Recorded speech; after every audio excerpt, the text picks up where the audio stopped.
Bonjour à tous, on continue ensemble cette série sur l'Apocalypse en lien avec le livre commentaire que j'ai réalisé aux éditions Viens et vois. On en est au chapitre 8 de l'Apocalypse qui commence par le 7e sceau. Le 6e sceau était la fin la colère de l'agneau, la fin du déroulement de l'histoire, Dieu accomplit la justice. Et puis le 7e sceau, c'est étonnant, c'est un temps de silence d'environ une demi-heure dans le ciel. C'est intéressant, le ciel qui acclame Dieu, qui honore Dieu, qui célèbre Dieu, Saint, Saint, Saint est le Seigneur, tu es digne de recevoir la gloire, la louange, etc. Le ciel, tac, fait silence. Si là j'arrêtais pendant une demi-heure de parler, et que vous étiez exposé à une demi-heure de silence, c'est long quand même. Et puis surtout dans le ciel, on se dit, qu'est-ce qui se passe? Qu'est-ce qui se passe? Et c'est très intéressant, c'est comme si ce silence allait mettre en valeur, comme dans la musique, un silence, ça met en valeur les notes qui sont avant et les notes qui sont après. Ce silence met en valeur le terme de l'histoire par la colère de l'agneau et la justice que Dieu rend, et met en valeur la suite qui sont, c'est un nouveau cycle, le cycle des trompettes.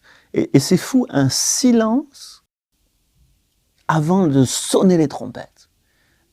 Et vous voyez, ce silence met en valeur le son retentissant des trompettes qui va sonner. Or, ces trompettes sont des avertissements. Et c'est pour ça que ma pensée, c'est est-ce que tu entends les avertissements de Dieu? Parce que quand on regarde ces trompettes et quand on regarde le détail de ce chapitre 8, on voit que, par exemple, les 4 premières trompettes, comme les 4 premiers sceaux, qui sont en quelque sorte ce que les hommes font dans le cours de l'histoire, et peut-être là dans une période plus avancée de l'histoire où Dieu nous avertit.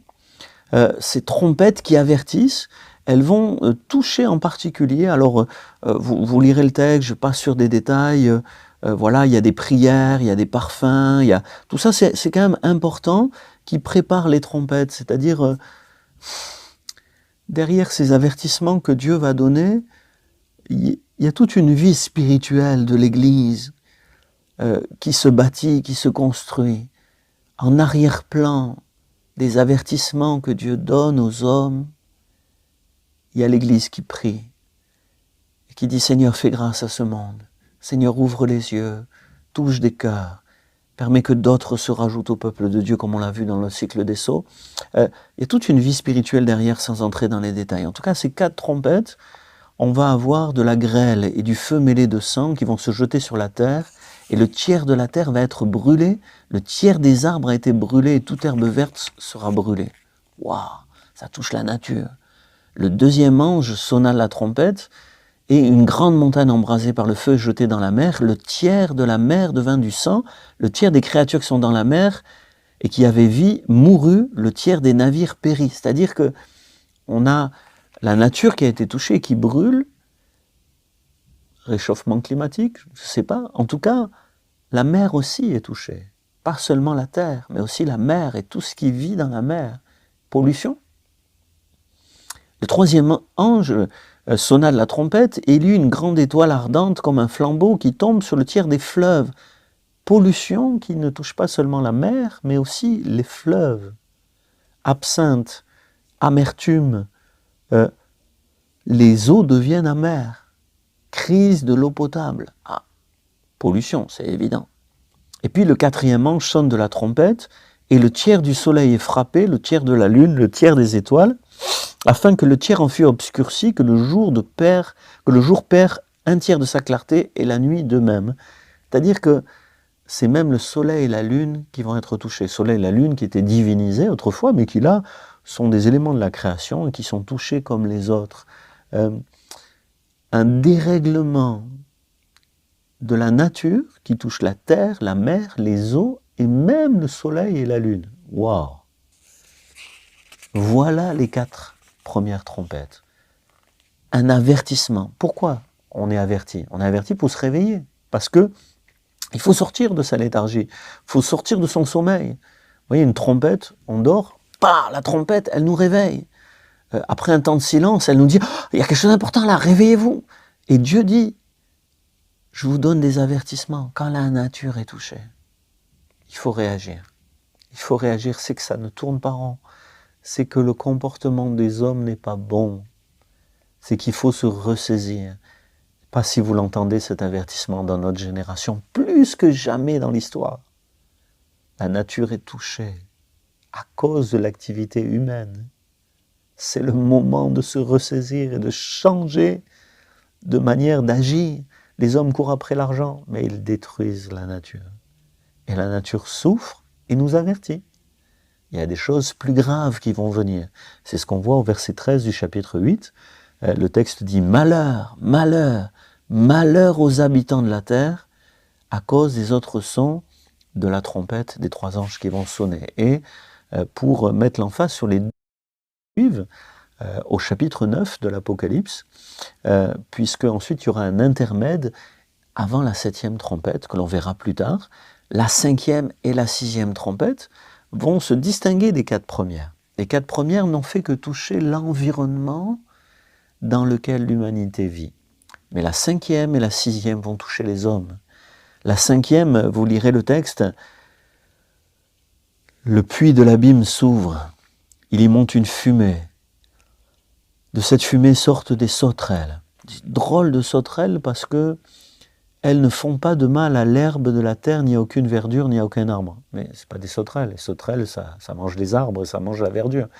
Donc c'est des sauterelles, mais qui ne sont pas vraiment des sauterelles. C'est un symbole d'autre chose. Elles font mal en particulier aux hommes qui n'ont pas le sceau de Dieu sur leur front. Ah, elles font mal à ceux qui n'appartiennent pas à Dieu. Ah, de quoi parle-t-on? Il leur fut donné non de les tuer, mais de les tourmenter pendant 5 mois. Un tourment comme quand on est piqué par un scorpion. Donc vraiment des grosses douleurs. Hein? Un tourment profond. Même les hommes cherchent la mort, ils veulent mourir, mais ils ne trouvent pas la mort. Alors, il y a différentes hypothèses sur ces sauterelles qui piquent comme le scorpion. Moi, la meilleure interprétation pour moi, c'est que c'est des démons. Qu'est-ce qui touche les hommes qui n'appartiennent pas à Dieu et qui ne touchent pas les chrétiens? C'est les démons. Et ça veut dire que Dieu dit, je vous avertis, quand la nature est touchée, vient un temps où l'humanité va être touchée par des démons, par des puissances ténébreuses qui vont les tourmenter. Il est urgent d'avoir le sceau de Dieu sur son front, d'appartenir à Dieu pour échapper aux tourments qui viennent sur la terre et qui ne sont que les préludes, bien sûr, des tourments éternels de l'enfer.